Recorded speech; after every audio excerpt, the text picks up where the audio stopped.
I'm Isaac. I'm from East London. I grew up in London. I have a number of conditions, so bipolar affective disorder, borderline personality disorder, HIV, epilepsy, asthma, and a number of other conditions as well. I decided to apply for a personal budget, and I thought about how would I use it as part of my recovery, and I decided to do a blog for disabled people to be seen in a positive light rather than not being able to do stuff such as leisure, that would be attending a gym. Although I'm disabled, I don't want to be not able to do stuff, so I definitely use my personal budget for personalisation and to do stuff that I want to do rather than maybe attending a day centre or doing a course that wouldn't really suit me. So I'll do a blog on the internet, and hopefully other people will talk about their experiences of fun things that disabled people do. Isaac is attending the gym on a regular basis, working through his programme, and hopefully he'll see the improvements and join our monthly membership. There's limited research on how exercise, what kind of impact it has on people who have HIV, but it does improve the level of their CD4 count, gives them more energy, improved self-esteem and confidence.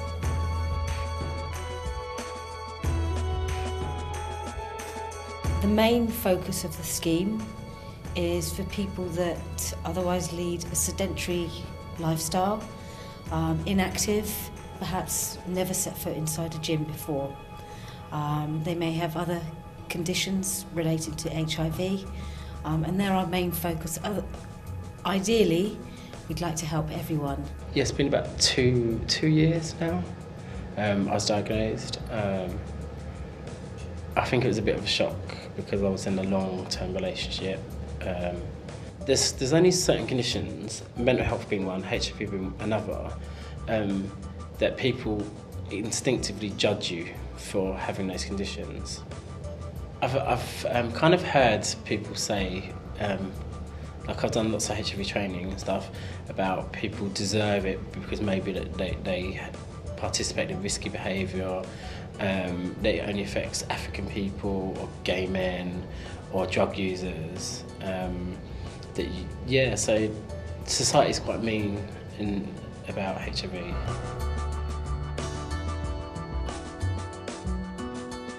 I've got really good friends, but you don't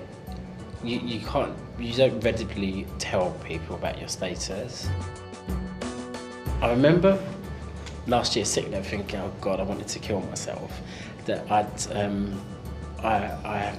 was probably had so many different conditions and my life was miserable. But I've met people in such worse positions than me, and they had such a positive attitude about life and stuff. It really, really inspired me to be quite comfortable with what has happened to me, quite comfortable with my life experience, and use it as a positive, not a negative.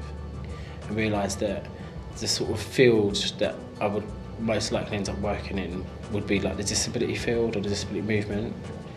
I think that if you receive support, then society's thing is if you're disabled, then maybe you shouldn't have sex, you shouldn't have fun, you shouldn't do this, or you should feel at least guilty that you're able to do so. And I'm kind of not.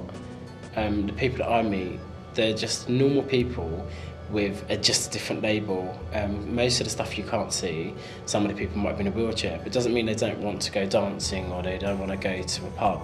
They might have difficulties getting there or staying there or feeling comfortable, but they still want to do things that everybody else does.